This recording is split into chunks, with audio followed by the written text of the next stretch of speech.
How's it going, everyone? Tim here, TRD Adventures. Welcome back. Thanks for tuning in. Hope everyone's all well. Hope you're getting some crawl time in, getting some build finished up, anything like that. Just hope everyone's been all in good out there, safe, sound, healthy, all the good stuff. So we're gonna go a little bit more in on the RTR tips and tricks series that I've been kind of working on a little bit here and there. So today we're gonna do one on the Axial Capra. And it's a very popular truck. It's recommended to new crawlers, experienced crawlers, stuff like that. It's just a very fun truck to have. So this is my kiddo's Capra. He does run this in class 3 when we do comps or we go to comps. This is his class 3 truck. Got it for him last year after Crawlapalooza through some trading. He really liked kind of the class 3 and all that stuff, but we just didn't have time. At that time, we just didn't have in the budget and everything to get him a full truck built. So class 3, he was kind of really disappointed with class 3 last year. He was pretty worked up about it. So my goal after Crawlapalooza last year, the first things I did was to find him a competitive and capable truck that's going to work well for him in class 3, and Axial Capra it was. So we picked this up, I said, through a trade, and it had quite a bit of upgrades and stuff already done to it. So I really haven't had to do much on this, which is pretty convenient. There are a few little things left to change here and there, but in the meantime, so performance, what are some first things I would address?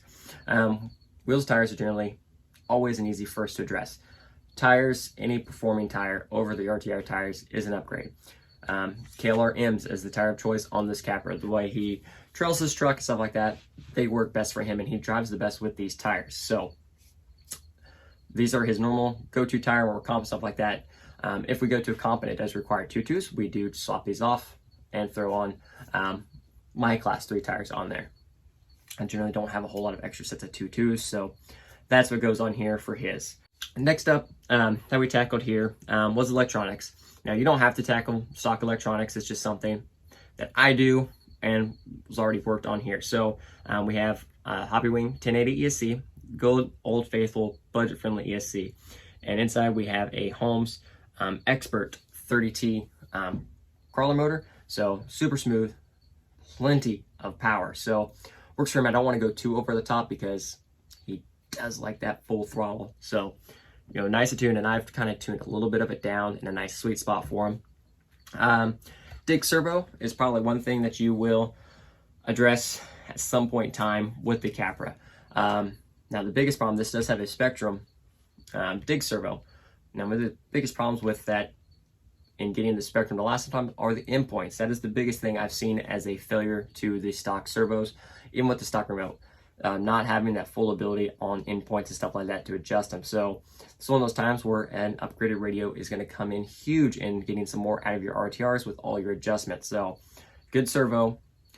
Even like the Spectrum servo. It's not my favorite micro servo, but it does work when you have the remote to adjust and get all your endpoints and everything set. So you're not overextending it, and you're not having issues engaging, stuff like that. So endpoints on the dig servo is key.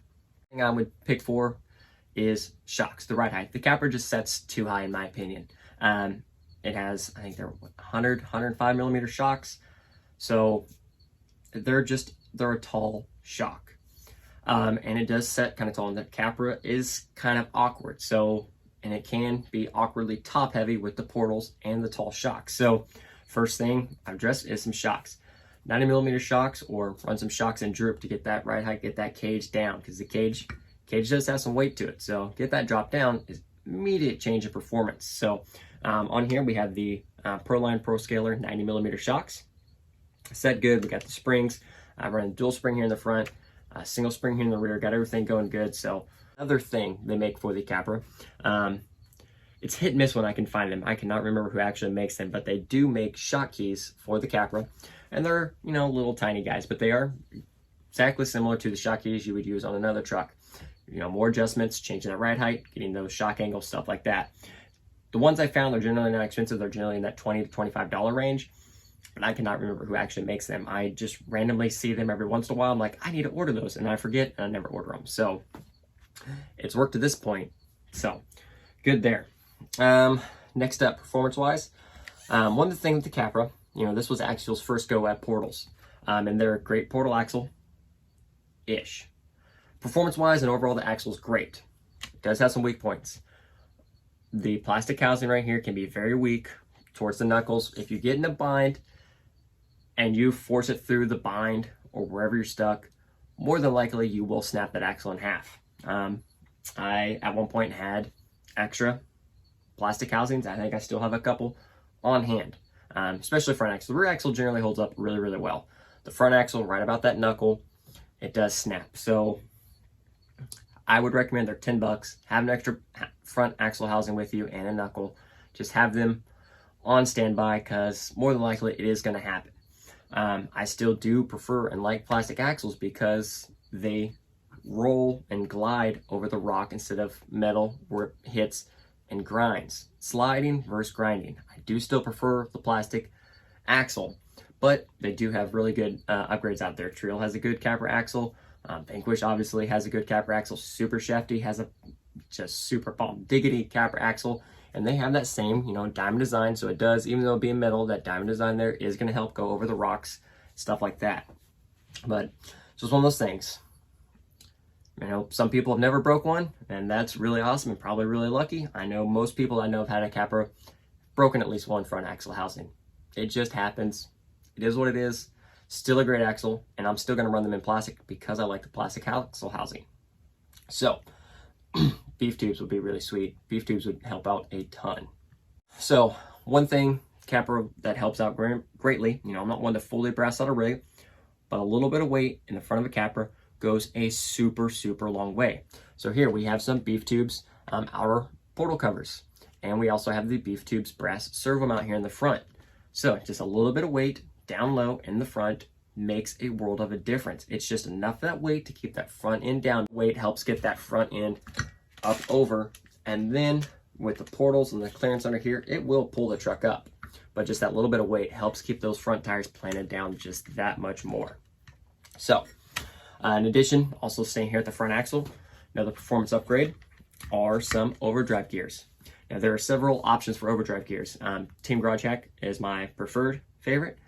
They have standard portal gears because I've never broke a stock portal gear, but I've heard issues with several people breaking the stock portal gear. So they do make a higher quality gear set of portal gears in the standard ratio. They also make them in a mild, which is a 24% overdrive, and a wild, which is 36% overdrive. In the Capra, in his truck, when we comp, I do swap in from the stock to the wild overdrive gears. So when we're comping, this truck does have 36% overdrive, and it's almost to the point where it's dragging the rear wheels, but it increases that turning so much better, and it just pulls and does work. Now, SSD also makes portal gears. Vanquish makes portal gears. There are a few others that make portal gears. So there's plenty of options out there, and you'd have to go through the ratios on the gear there. I just picked up some mild for one of my other trucks. Definitely, if you're looking to get the absolute most out of it and don't trail a whole lot, if you're trailing all the time with the Capra, I would not recommend the wild overdrive gears. 36% overdrive in a trail truck, not a good combination. You're going to heat some stuff up. So, like I said, we have stock when we're just trailing, not comping. Stock goes in.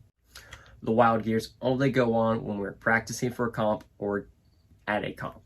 Front there is going to wrap it up. Only other thing we changed here in the front, it does have a Reefs 444 servo on it. It was already installed when we got the trade, and it's worked great. And now here in the rear, also this is from Supershafty as well. This is the rear link riser for the Capra housing. It is aluminum material, bolts in, super nice, super strong, and helps get those links, you know, mounts them basically above the axle housing, which helps there with that anti-squat. Helps on those inclines, getting that, you know, some of those angles and geometry out. You can budget the stuff in a little bit at a time. Electronics, that's at your choosing.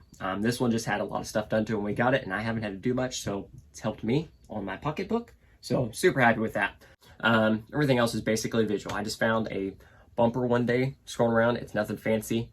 I think I found it on Amazon or eBay one day, and it was like 20 bucks. So picked it up there just to give him something for a little visual, and it's a metal bumper and it's a Stinger, so scale points. I believe RC Full Drive makes a bumper for it now.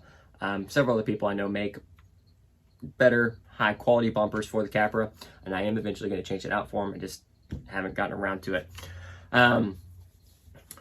Body panels, These are 3D printed body panels from Spare Time Hobbies. I picked up the files, had my man Theron print them for me. He picked orange, just something a little different than, just your standard body panels and picking a color. So, and orange and blue, that's his color combo and my color combo too. So, all good there. Here in the rear, again, just some visual. This was actually an extra one that I had laying around, but this is just a 3D printed motor that sits on the top there, just for some more looks, something else visual. So other than that, his Capra's done. He comps with this. He loves this truck a lot. A few other things that we will address at some point in time. I don't know if I'll get everything squeezed in before Crawlapalooza, but I do have a micro servo winch mount and micro servo winch ordered for his. Just normally he uses the bungee, but with all the new rules and how particular some of the rules are in the bungee, and I mean, I totally get it. I agree with them. I don't want to risk him getting a touch or not being able to get past an area. So we do have a micro winch order for him. The micro winch for the Capra, size-wise, is going to be plenty, and it helps with the space. I know they do make full-size winch mounts in there, but sometimes that stuff gets tight. So we're just going to go with the micro. It's going to work for him, because if you do plan on comping anything like this, a winch is needed. I mean, the pull straps, just local and having fun, do fine. But when it comes to competition, stuff like that, a real, true winch is needed. So that's coming. We'll get those installed. I'll probably maybe hit those on like a live stream or something whenever they all get here. And then links. I haven't addressed links yet because obviously they've worked to this point, but I probably will get some high clearance links under here at some point in time, and then stretch it out just a little bit. It has a decent wheelbase already, but I think just another maybe ½ inch more, extend it out and get it lowered down, and we'll be really, really good to go at that point. So in the meantime, that is the Capra. That's what I've done on mine, and that's what I, stuff I recommend for getting the most out of your truck. So hope you enjoyed the video. If you did, hit that like button, subscribe to the channel down below if you haven't already. And until next time, everyone have a great one and crawl on.